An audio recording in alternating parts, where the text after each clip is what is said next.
months ago, an idea came to me as I gazed out an airplane window. The story of a woman who receives a magical gift from her grandmother, a tree of life necklace, but not just any old necklace. This one's special.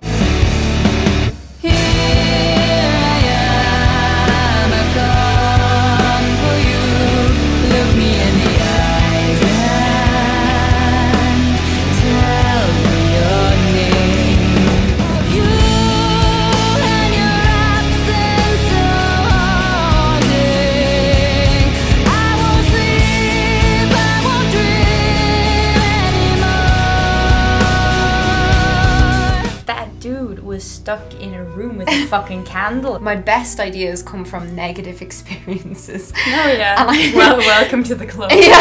I'm gonna write a story and create a concept album. Can you write? Nope. Do you know how you're gonna go about this? Nope. How are you, my internet family, and welcome back for another video. And today I am with my lovely cousin Anna Murphy, and do you know a lot of people have guessed that we're related? I don't know. They have? Yeah. We're in the YouTube space. We're sitting on a floor, even though there's a perfectly good couch there. But it's a good floor. It's a good floor. It's a good wall. I am a hurdy-gurdy player, a singer, a flutist in the band Cellar Darling. She's basically a lot more talented than I am. Just that is not true. That is the truth. We do. We come from quite a creative family, I think. When we were kids, we used to sit and read together. That's how cool we were. Animal art books. we did reading competitions that we would read the same book and we would like look, oh fuck, she's on a page 57 and I'm on page 54. Fuck, these are on the right channel if you want to follow really cool people. The reason I'm sitting here on the floor with my cousin is because she's got an amazing new album out right now, and it's a concept album called The Spell. And I've linked it down below if you'd like to check it out. I have been posting about it on Instagram stories because it's like so good. It's a concept album based on a very old motive of death and the maiden, which has been depicted in not only classical music but also in poetry and in art. And I basically wanted to take this motive and create my own personal story out of it. Yeah. And that brings us to challenge number 1, and why I think it's really interesting to have a conversation with you, because she is an actual author. And on this album, I tried to be. You wrote a story essentially to base the songs off, right? Because she sent me the story and she was like, it's terrible, just so you know, like, it's not good. And I read it and I loved it. I like the aspect of the listener interpreting his own version of the story and having his own images. And that's it. It's like, once you create something, that's the scariest part, I think, about creative stuff, is you make something and you put it out there and then it's not yours anymore. So like some people take exactly what you want them to take from it, and other people take stuff you never even thought that it would kind of be, and then other people just don't get it. How long has this been in the process for you? I know, like, my book, I've been working on it for 1.5 years, and I'm just like it's getting to that point. It's done now, right? Yeah, I'm on the copy edit, so it's going to be out in the summer. But it's such a long process. For me, it was about 1 year. I started writing the story about about a girl who falls in love with death, the personification of death, and I started writing the story, but also working on the music simultaneously. So it was a weird process. It wasn't like the story was there and then we wrote the music, but we wrote the music according to the lyrical concept. So we really wanted to, if a track is called Burn, we thought about how can we make it sound like that. We didn't even tell you yet. When we were teenagers, we wrote some songs together, if you want to even call them songs. Those recordings still exist, you know. One of them was called Summertime Depression. I need pills for my pain. We didn't even know what pills we were talking about. And also not what pain. We were like the happiest, most fine teenagers. We pretended that we were dogs or Tomb Raider or something. We didn't have problems like at all. We liked to fight over who was Lara Croft, and we would bite our lips to see whose lips would go bigger. Like this.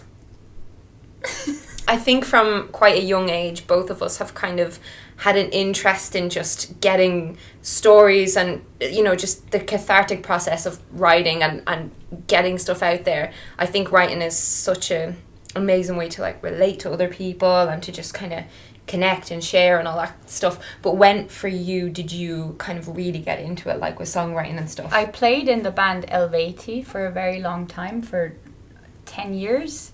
And although I wasn't the main songwriter there, I kind of started writing my own melodies and things like that.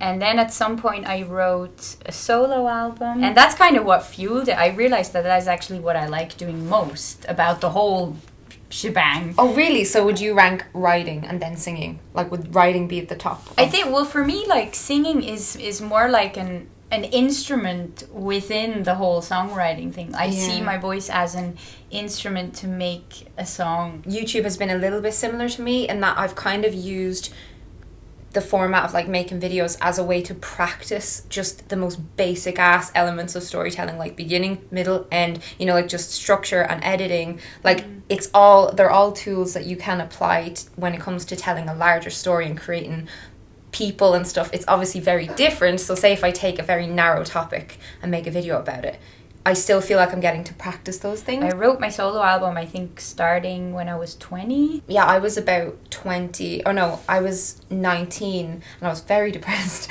But me too. I wrote my first... Yes, because I we got into and we're it. the same age. So I wrote a book called Lore when I was 19, and some family members read like certain parts of it and stuff like that. But and it was like this high fantasy young adult story, and it was pretty crap. Like the kind of general idea could have been executed well if I had a clue of what I was doing, but I didn't. But yeah, I think I kind of used that as a escapism type thing. It was like the feeling I got when I would play computer games, except a lot more immersive. And I think that was like how I kind of sidestepped into it. And I feel like probably like comment if you're the same, like if you're into creative stuff and if like, I don't know, like a trauma or just a bad experience like kind of parachuted you into that as like a way of purging stuff. I don't know, like that's kind of what it's been for me. Like my book that's coming out, I feel like a lot of stuff that I've struggled with has come through, or like people who are close to me, you know, like I've had friends who've been suicidal and things like that, and it's just kind of come through in various characters, because all of the characters obviously are just like drawn from me or from other people I know or from and that kind of thing. So it's amazing to kind of get to just be the head of this orchestra, and like you can put it together whatever way you like, and like, you probably feel the exact same with writing an album. I feel like they're very similar, but they're different mediums. Absolutely. I mean, it all falls under the category art, right? Yeah. And I can't imagine that there's an artist where there's no biographical motivations in his or her work. Yeah. Do you know what I mean?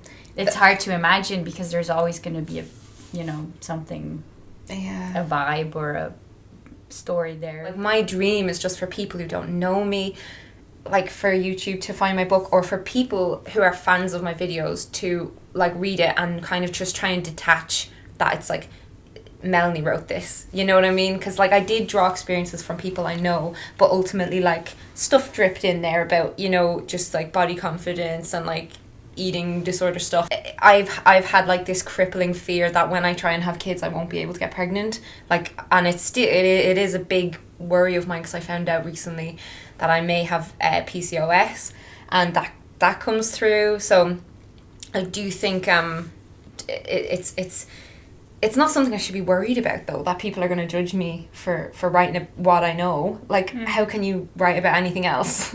Yeah, like, exactly. When it comes to the point where you're kind of like, right, kind of should start writing some music and things, how do you go about writing a song? It's really a magical process. It seems like an idea is coming out of nowhere, but I think the creative process is something that's always ongoing in your subconscious. Yeah. So if something I just need things to happen. I have to go outside on a mountain or something. Yeah. Or experience something with people that is either really good or really bad, and that's a sum of all of these things is gonna fuel creativity. And then the ideas just come. Like I couldn't sit down and say I'm gonna write something about whatever now. That's not how it works. Same. That's not how I've ever it pops worked into my head, and then as soon as I have like the main ideas, everything else is pretty easy. It slots into place as if it existed, but you have just appeared and it's your job to put it together. It's like as if there's a jigsaw smashed to pieces on the floor and your job is to put them into order. Like, that's the exact same way I feel. And I think that's why I've never been one of those people who could go to like a writing class and they would say, right, so I'm going to give you this subject and I want you to just write a short story about it. And I would just be like, I don't care about this thing, I can't. Because for me, especially, well, with any kind of art, I think like, for me it's about emotions and kind of how it makes me feel. And with a story or a song or whatever, it's usually I want to attach it to like a certain feeling or emotion. And I just couldn't write if I didn't care or I didn't have like something I was really trying to say.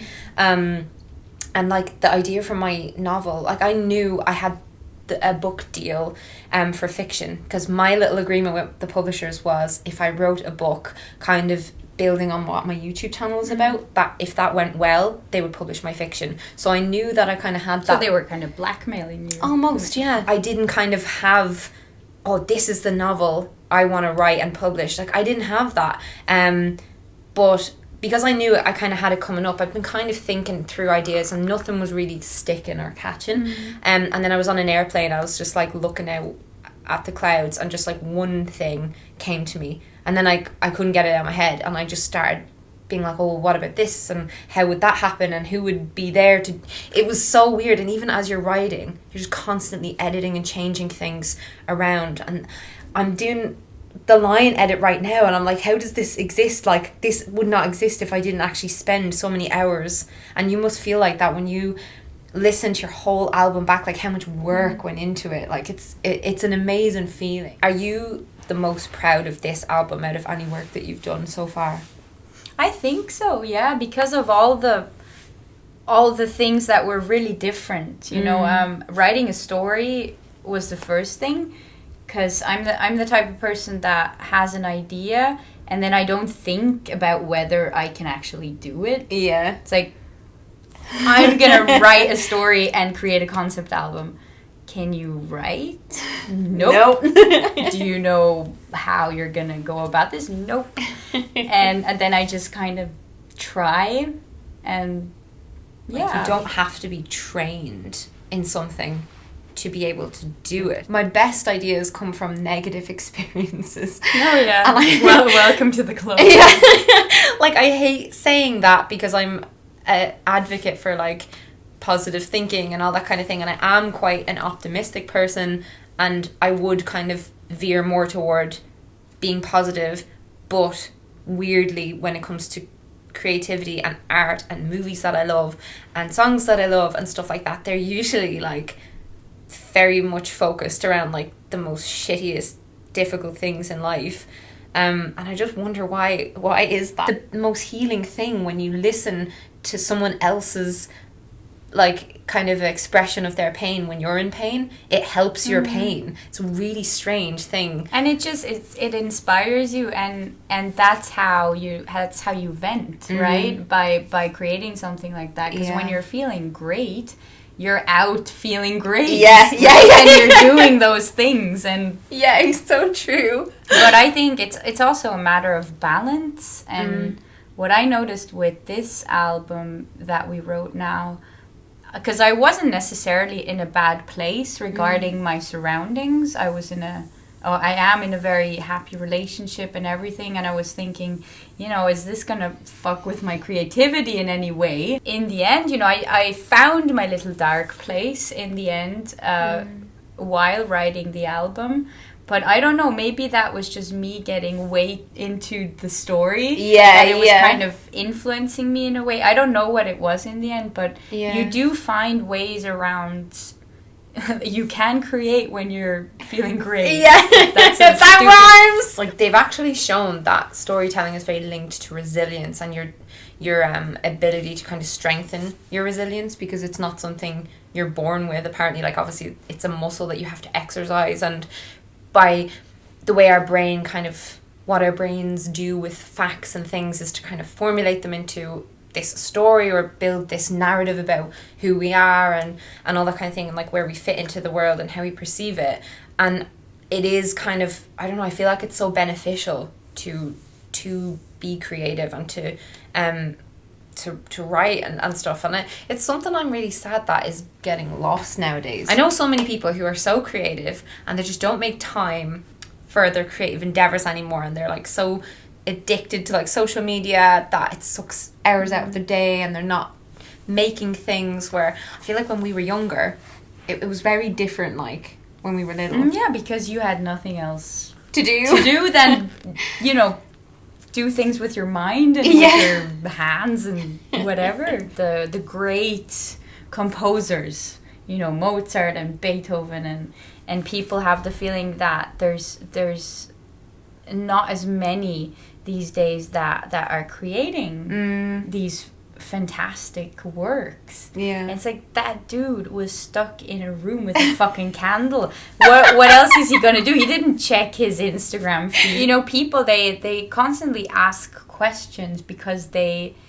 don't feel that they can think for themselves. That's what I'm noticing a lot. And we're the generation that's stuck in between. Yes. Because we went into record stores and we bought CDs and we had no clue what was going to be on them. Yeah. And then we just fucking listened to the thing from start to finish, and we had our own imagination creating images. Yes, you'd interpret it yourself. And we didn't necessarily know who's even on this record. Like, the people behind the music, it wasn't as important as it is now. Where you need to know every single detail, and I think it takes a lot of magic away from the product as well. And it's hard because, like, I'm one of those people who I just don't want to, I see it as you adapt or you die, and I just really don't want to, like, kind of go against the grain. I just want to try and, like, evolve with the way the world is going, but at the same time I'm like, no, I miss the olden days, like, bring me back to being 16 again. Oh, how amazing and fantastic that the SD card on my microphone ran out of space. Lovely. So yes, this is the end, my lovely friend. You can pre-order my book or buy Anna's album because she's a good singer, but I'm not.